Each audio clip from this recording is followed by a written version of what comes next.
Cette fille est une pilleuse de fonds depuis son enfance. Les autres enfants s'amusent avec des jouets. Elle a maîtrisé 100 façons de gagner de l'argent. Elle prend du poulet frit périmé au supermarché. Elle le retravaille et le vend aux automobilistes. Elle a fait fortune. Au collège, elle vendait des cigarettes à l'école. Elle gagnait bien sa vie. Elle fait même vivre sa famille. Malgré tout, elle n'oublie pas d'étudier. Grâce à son QI élevé, elle est entrée dans une université prestigieuse. Sa mère et son frère sont fous de joie. Mais elle ne pouvait même pas sourire, car les frais de scolarité sont très élevés. Le prêt coûte 70 000 € rien qu'en intérêt. Ils ne peuvent pas se le permettre. Vous abandonner, c'est impossible. Elle a découvert que tout le monde ici est fan. Alors elle a falsifié des billets pour un match. Elle a vendu de faux billets. Et avec son look mignon, les faux billets étaient plus populaires que les vrais. Mais cette fois-ci, c'était différent des précédentes. 2 policiers sont venus à la porte.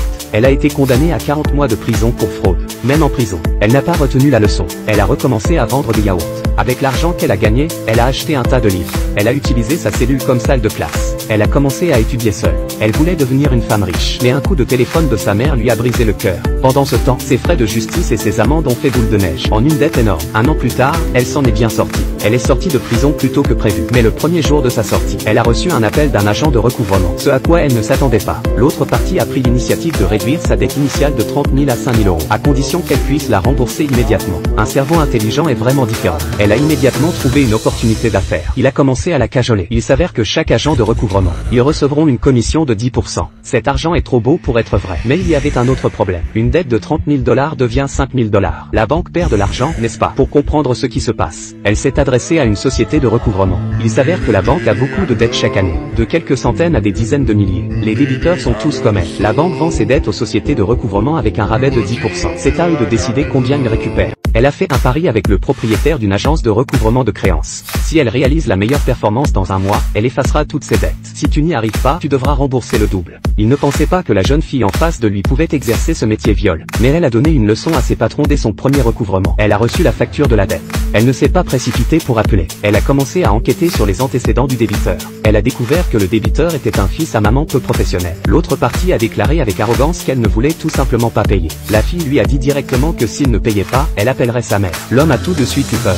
Le premier compte rendu. Ensuite, elle a bien saisi la faiblesse de ces personnes. Elle a menacé les pompiers débiteurs. S'il ne paie pas, il perdra sa licence. Dire à la grand-mère de 80 ans que la dette affecterait les études de ses petits-enfants. C'est tout. Avec son éloquence, elle a été la plus performante. Mais le patron ne pouvait plus jouer. Non seulement il n'a pas effacé sa dette, il ne lui a donné que 2 000 pour sa commission de 20 000. Il lui a même mis la main sur l'épaule. Mais ils étaient si nombreux qu'elle a dû s'y résoudre. Parallèlement, elle décide d'ouvrir sa propre agence de recouvrement. Le lendemain, elle triple le prix. Briser le monopole de l'autre côté de la note de débit. Avec l'approvisionnement en marchandises. L'étape suivante était la main-d'œuvre. Mais elle n'a pas pris n'importe qui. Il y a eu le vendeur importun sur le bord de la route. Il y a la dame qui refuse d'augmenter son loyer. Et un co-détenu qui la battait en prison. Sous sa houlette. Quelques membres du personnel ont rapidement pris le coup de main. C'est alors qu'est arrivé le coup de téléphone menaçant. Il ne laissait personne toucher à son fromage. Quelques jours plus tard, les câbles du bureau ont été soudainement coupés. Et une poupée à l'effigie d'une fille se trouve sur le pas de la porte. Face à ces petites querelles, elle n'y prête pas attention. Elle s'est concentrée sur son entreprise. Elle a acheté tout l'argent nécessaire pour contracter de nouvelles dettes. Elle a embauché du personnel. Elle a organisé une réunion. Mais quand elle est allée aux toilettes, un seau de peinture est tombé du ciel. Cette fille était aux toilettes. Un seau de peinture est tombé du ciel. C'était encore le patron. Le temps qu'elle revienne, l'entreprise était en ruine. Les 30 millions de $ de reconnaissance de dette ont disparu. Avant qu'elle ne puisse réagir, son frère a apporté d'autres mauvaises nouvelles. Il avait emprunté de l'argent contre son bar. Aujourd'hui, le propriétaire l'a retiré de force. Il ne suffit pas de s'en prendre à lui-même. Il s'en prend à sa famille. Elle est furieuse. Elle se déteste d'avoir sous-estimé son adversaire. Cette nuit-là, elle portait des bas noirs. Elle se fait coiffer. Elle retrouve l'avocat qui a le béguin pour elle. Puis elle l'a renvoyé. Elle a utilisé son téléphone pour appeler la police. Pour signaler que son patron avait de mauvaises activités. Le téléphone de l'avocat a fonctionné. En moins de 5 minutes, le quartier général du patron est découvert. Après le départ de la police, ils n'ont pas seulement volé leur reconnaissance de dette, ils ont aussi pris celle de la patronne. Elle a décidé d'arrêter dès qu'elle aurait gagné 1 million. 2 jours plus tard, la vengeance est arrivée. Quelques policiers font irruption chez elle. Le patron lui a rendu l'appareil.